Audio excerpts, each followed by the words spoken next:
आप लोग देखेंगे कि रिया महबीना के रवैये की वजह से बहुत परेशान होगी। उसे लगेगा कि महबीना उसे इस घर में नहीं रहना देना चाहती। इस तरह से महबीना अस्मा और सिकंदर का बार बार जिक्र करती है। ये रिया को बिल्कुल पसंद नहीं होता। तो कबीर उसे समझाता है कि वक्त के साथ सब कुछ ठीक हो जाएगा, मैं भी तो पहले तुमसे नफरत करता था। वहीं दूसरी तरफ सिकंदर को इस बात का बहुत दुख होगा कि रिया कबीर के साथ चली गई।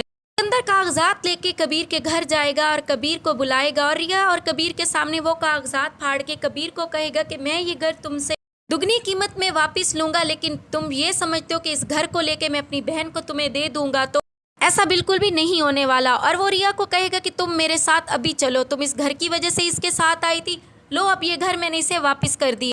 लेकिन रिया सिकंदर के साथ जाने से साफ इनकार कर देगी और सिकंदर को आखिर अकेले जाना पड़ेगा। कबीर रिया के इस फैसले से बहुत खुश होगा और रिया से कहेगा कि जिस तरह से मेरी नफरत खत्म हो गई, इस तरह से एक दिन सिकंदर और इस घर वालों की नफरत भी खत्म हो जाएगी। और वहीं दूसरी तरफ कबीर रिया के लिए रिसेप्शन का कहता है। वो महबीना से कहता है कि क्योंकि आपने वादा किया था तो अब मेरा रिसेप्शन जो रह गया था अब वो आपको करना है। महबीना कबीर के इस फैसले को मान लेती है और इस तरह रिया और कबीर का रिसेप्शन होता है और सब लोग बहुत खुश होते हैं और कबीर और रिया एक नई जिंदगी का आगाज करते हैं। रिया के वापस आने से मिन्हा के तो सारे ख्वाब ही चकनाचूर हो गए। रिया उसे कहती है कि तुम मेरे ही घर में मुझसे बार बार नज़र क्यों रख रही हो। रिया को कबीर कहेगा कि तुम नाश्ते की टेबल पे आओ। रिया जब आएगी तो उसके साथ मिन्हा बैठी होगी।